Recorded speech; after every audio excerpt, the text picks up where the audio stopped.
The morning light filtered into the garage, casting long shadows across boxes piled with forgotten odds and ends. I stood there, surrounded by dusty memories and misplaced mementos, half focused on making space for a new lawn mower. Diane had mentioned the mess weeks ago, her voice laced with the usual irritation that had found a home between us in recent years. I brushed it off then, but here I was, hands busy sorting through cardboard flaps and lids as faint strains of birdsong drifted in through the open side door. The suitcase was buried under years of clutter. Dark green, its corner scuffed from years of use. I knelt, running my fingers along the seam, feeling a flicker of nostalgia. Diane and I had used this very suitcase for our honeymoon, stuffing it full of swimsuits and sunscreen, imagining a future as endless and bright as the ocean we sat beside. I unclasped the latches, expecting to find old clothes or maybe forgotten documents. Instead, a collection of souvenirs tumbled into view. Postcards depicting the skyline of a city we had never talked about visiting. Keychains shaped like landmarks foreign to our shared travel memories. My pulse quickened. Each piece felt like a puzzle, and as I thumbed through them, unease wrapped around my chest. Where had Diane picked these up? And why hadn't she ever mentioned them? Diane worked in pharmaceuticals. For years, her job had her flying across the country, attending conferences and meeting industry professionals. It wasn't uncommon for her to return with tales of tedious panels and cocktails with colleagues. Sometimes, she'd bring back trinkets, a snow globe from Denver, a mug from San Diego. But these? These had never come up in our conversations. I pushed the suitcase aside, feeling the first sting of doubt seep through the cracks of my confidence. Could it be innocent? A gift from a friend, perhaps? The rational part of my mind struggled to piece together explanations, but each guess felt like a thin veneer over a darker truth. I sat back on my heels, the day's light dimming as clouds rolled across the sky outside. The garage felt colder than before, and the silence, once serene, became oppressive. The moment gnawed at me, even as I went through the rest of my day in a fog. I watched Diane that evening, trying to catch any hint that might unravel this mystery. She moved with practiced ease, setting the table and talking about her latest project at work, a new drug trial, something involving endless stacks of data. I nodded along, my responses mechanical. The dissonance between her cheerful, unaffected demeanor and the unknown pieces I discovered made my stomach churn. The following morning, when Diane left for work, her smile was the same one she'd always given me. It once filled me with warmth, now it felt like an artifact of something I'd never quite understood. Alone, I wrestled with the choice before me, confront her without proof or dig deeper, risking becoming the very paranoid husband I swore I'd never be. My fingers hovered over the keyboard of her laptop, the password an easy guess, our anniversary, numbers that once carried significance but now felt cold and distant. The inbox glowed to life, filled with emails from clients, colleagues, and endless subscription notices. It seemed ordinary at first, but then I saw it, a name, threaded through her recent communications like a whisper. Jeremy. At first, it appeared harmless, woven into discussions about meetings and shared industry articles. Yet, as I scrolled further, the tone shifted. There were inside jokes, the kind that spoke of familiarity and comfort, sprinkled like breadcrumbs through their correspondence. A comment about their favorite restaurant in Orlando made my jaw clench. Diane had never mentioned dining anywhere in that city. The deeper I dug, the clearer the picture became, and with each detail, the pit in my stomach grew heavier. Flights, hotel stays, all aligning with conferences I remembered her attending. My throat tightened as if the air had thinned. How long had this been going on? How had I been so blind? My memories flashed, nights when she'd been late, the exhaustion she attributed to jet lag, the way she'd brushed off my concerns when she spent hours on her phone. It all started to piece together, not with a loud snap but with the soft click of inevitability. That evening, Diane came home, her face lit up as she told me about a minor success at work. I studied her, the way she dropped her keys into the bowl by the door, the slight tremor of her fingers when she brushed her hair back. Was she nervous, or was I projecting my own turmoil onto her? "James, you're quiet tonight," she said, her brows knitting together as she walked over. "Everything okay?" I forced a smile. "Yeah, just tired," I replied, my voice sounding hollow even to myself. The weight of knowing pressed down on me, heavy as lead. There was no going back now. The next few days unfolded like a play where everyone but the protagonist knows the ending. I kept up the act, pretending the world hadn't shifted beneath my feet. Diane moved through our home, humming absent-mindedly as she packed for her next trip, a conference in Orlando, of all places. I stood at the kitchen counter, watching her toss clothes into a neat pile, her smile as easy as ever. Every glance she threw my way sent my pulse spiking, anger smoldering just below the surface. It was Sunday evening when she finally zipped up her suitcase, her fingers lingering on the worn handle. She sighed, catching my gaze. "You good, James?" she asked, tipping her head with a soft smile, the kind that had once erased a day's worth of worry. I swallowed the bitter taste in my mouth. "Yeah, just thinking about work," I lied. I couldn't meet her eyes for long, afraid my facade would crack, letting slip the fury and betrayal that seethed inside me. When she left the next morning, I watched from the window as her car disappeared down the street, the rhythmic hum of the engine swallowed by the quiet of our suburban cul-de-sac. As soon as she was out of sight, I turned on my laptop and pulled up the email thread with Jeremy. My heart drummed a relentless beat as I scrolled, searching for what I needed to confirm her lies. Hidden within layers of professional exchanges were messages that told the real story. The words were sly at first, masked with business jargon that would go unnoticed by anyone not paying close attention. But deeper into the conversation, the veil lifted. Phrases like, "I can't wait to see you again," and "last time felt too short," stripped away the pretense. They exchanged restaurant names and room numbers, painting a portrait of meetings that had nothing to do with PowerPoint presentations. I exhaled sharply, running my hand through my hair. My fingers were cold, the tips numb. I needed air, but my body wouldn't cooperate. I leaned back, eyes unfocused, memory swirling like leaves caught in a whirlwind, Diane's laughter as we sipped wine at that little Italian place on our anniversary, her arms around me in our quietest, most intimate moments. Those memories felt distant now, contaminated. I needed more. I knew Jeremy's name, but I needed to see him. A quick search through social media brought up his profile, a man in his mid-40s, broad-shouldered, and perpetually smiling in photos that reeked of smugness. He looked like the type who knew how to charm his way into any room. My hands clenched into fists as I studied his posts, some tagged in Orlando, others mentioning conferences that coincided with Diane's trips.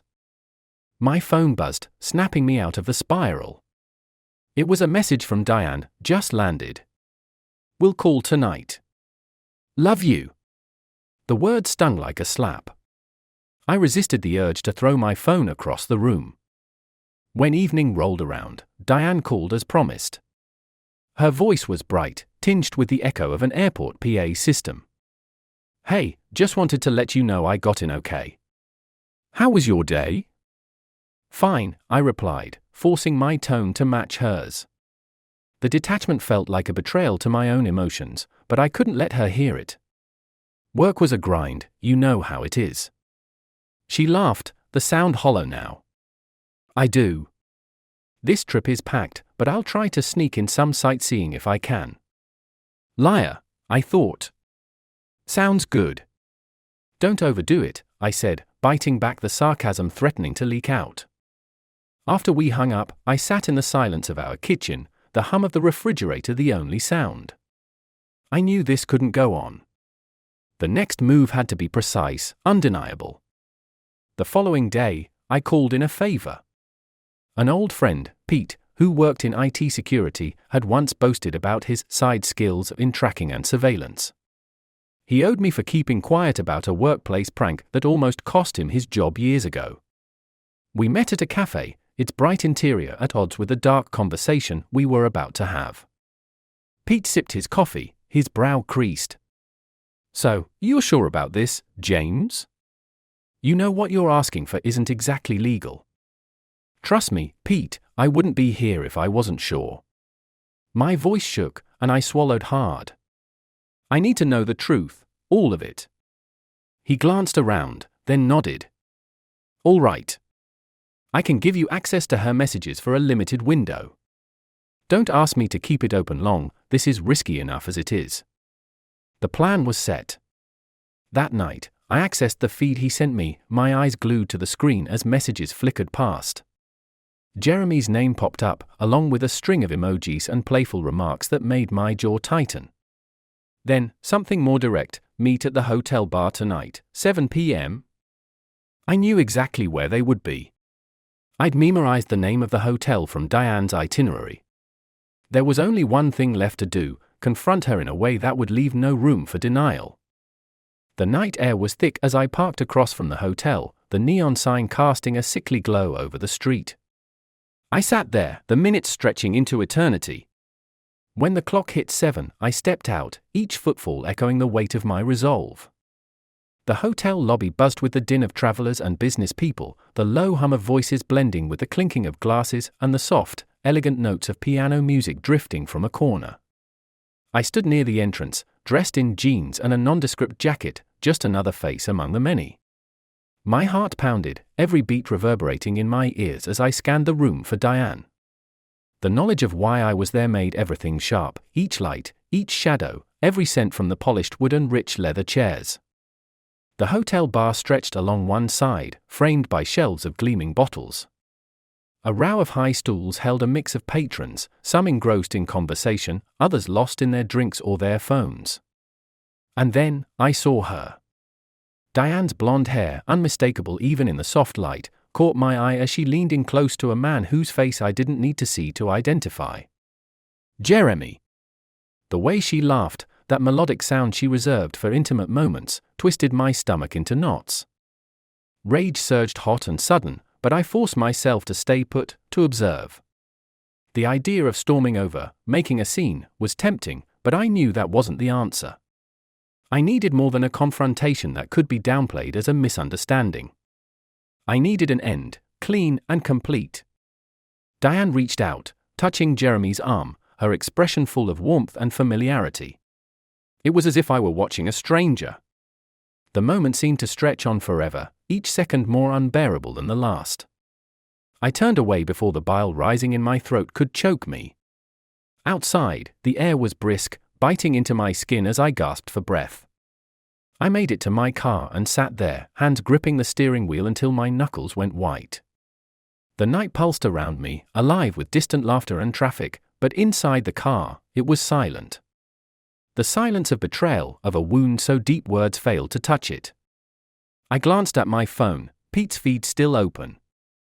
I tapped through it, scrolling up and down the messages between Diane and Jeremy.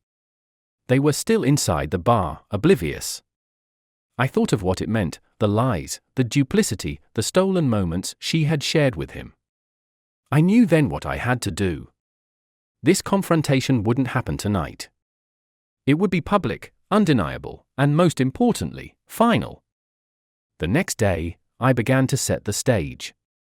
I called a lawyer first, one I trusted who specialized in family law. My voice was steady, explaining the situation without emotion, while inside, I was roiling with anger. We scheduled a meeting for the following morning. There would be no loose ends, no messy fights over who would get what. I would be prepared, unlike Diane, who believed herself untouchable in her careful charade. That evening, when Diane called, her voice was chipper, laced with a warmth that now felt grotesque. "Hey, hun, just checking in. The conference is going well, though I'm beat. I'll probably turn in early tonight." I swallowed the bitterness on my tongue. "That's good to hear," I managed, the words scraping my throat. "And you? How was your day?" It was fine, I lied, because the truth would shatter this uneasy calm. "Just the usual grind." "I miss you," she added softly, and the irony of those words cut deep. "I miss you too," I said, almost as if it were an incantation to keep myself sane for one more night. The meeting with the lawyer was thorough. I laid out everything, emails, timestamps, photos I had taken discreetly from outside the hotel. The lawyer's expression didn't change, though a flicker of recognition crossed his face. He'd seen this story before, countless times. "James, you're prepared for this?" he asked, his pen poised above the yellow legal pad. "This is going to hit hard." "I am," I said, with a certainty that surprised even me. There was no room for doubt now. "I want to go forward as soon as she's back." He nodded. "We'll serve her the papers at home. That way, there's no avoiding it." The weekend passed like a long, drawn-out sigh. Each moment was both too fast and painfully slow. When Diane's car pulled into the driveway late Sunday night, I watched from the upstairs window. She stepped out, suitcase in hand, her expression serene, unbothered. I felt a twisted satisfaction knowing that would change soon. I met her at the front door, my smile perfectly in place. "Hey, welcome back." Her smile widened, and she leaned in for a kiss, which I obliged, tasting the false sweetness of her affection. "It's so good to be home," she said, dropping her suitcase by the door.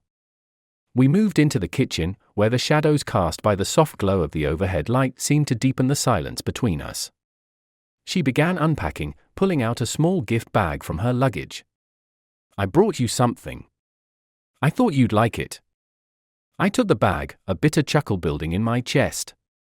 Inside was a tie, dark blue with a subtle pattern. It was the kind of gift she'd give when she wanted to smooth over guilt or distance. It all clicked into place. The tie was just another trinket in the parade of lies she expected me to wear, to showcase her manufactured affection. "Thanks," I said, setting it aside. I watched her, scanning for signs of guilt, remorse, anything that could indicate she knew what I did. There was none. The calm before the storm lingered a moment longer before I broke it. "We need to talk, Diane." Her hands paused mid-motion, eyes meeting mine with a question in them. "About what?" "About Orlando. About Jeremy." The name dropped between us like a bomb, the weight of it shattering her composure in an instant. Her eyes widened, a mix of shock and terror that she barely masked with a thin veneer of indignation. "What are you talking about?" "I know everything," I said, my voice even. "The emails, the meetings, the lies. It's over, Diane." She opened her mouth, closed it, then tried again. "James, it's not what you think." "No more lies," I cut in. The anger, the betrayal, all coalesced into a cold finality. "You'll get the papers in the morning. I've already taken care of everything." The silence returned, heavier now, pressing down on both of us as Diane's face crumbled, the pretense slipping away to reveal the raw fear beneath. She knew there was no way out. The silence stretched between us, oppressive and thick. Diane's eyes flitted around the room as if searching for something to anchor herself, but there was nothing left to cling to. The weight of inevitability settled in the space between us, suffocating and final. "But James," her voice wavered, stripped of its usual confidence. I saw something there I hadn't expected, genuine panic, not just the panic of being caught, but something deeper, more desperate. I stood still, unmoved by the tears welling up in her eyes. She reached out, fingers trembling. "Please, you don't understand. Let me explain." "Explain?" I repeated, a bitter laugh escaping before I could stop it. "Explain how you turned our life into a lie?" "No, Diane. I'm done listening." "Please," she whispered again, and this time, the sound of it gave me pause. It wasn't just regret or fear, it was something raw, something that reached through the anger I wore like armor. For a second, doubt crept in. What was she so afraid of? She looked at me, eyes wide and frantic, then turned and rushed toward her suitcase by the door. I followed, instinctively wary. Diane unzipped a side pocket and fished out a phone, one that wasn't hers. It was old, a model I hadn't seen her use in years. She unlocked it with a code, her fingers shaking so violently she had to try twice before the screen lit up. "Look," she said, shoving the phone into my hands. The screen glowed with text messages, hundreds of them, not between her and Jeremy, but between her and another contact labeled simply blocked. I scanned the texts, my anger momentarily replaced by confusion. They painted a different picture: threats, demands, promises of exposure. If you don't come tonight, I'll tell him everything. Meet me at the hotel bar, or your life here is over. Last chance, Diane. My breath caught. These weren't love notes. These were blackmail. Jeremy wasn't a lover, Diane said, her voice breaking. He was someone who knew too much. About me, about my job, even things about you. It started years ago. A mistake I made during a business deal that he caught wind of. He's been holding it over me ever since. I stared at her, the pieces refusing to click together. The betrayal felt different now, no longer simple infidelity but something entangled with fear and coercion. Why didn't you tell me? She wiped a tear from her cheek, taking a deep, shuddering breath. I couldn't, James. He threatened to ruin you, your reputation, your work, everything we built. He knew things I couldn't let come to light. Anger and disbelief warred within me. This new revelation was a jigsaw piece I hadn't seen coming. I glanced back at the messages, scrolling to the most recent. The last one sent only an hour before her flight back read, "We're not done. You owe me more than an explanation. See you soon." A cold chill swept over me. "Diane, why didn't you go to the police?" Her lips trembled. I couldn't take the risk. He made it clear he had contacts. He could do more than just talk, he could act. I thought if I kept playing along, he'd eventually move on.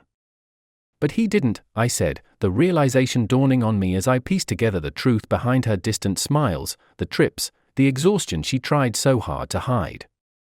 No, he didn't, she confirmed, eyes locked onto mine. The fear that had clouded her expression sharpened into something else, determination. But now that you know, maybe we can fight this together. I know it's a lot to ask after everything I've done, but I couldn't let him destroy us without trying to protect you. The anger that had burned so brightly faltered.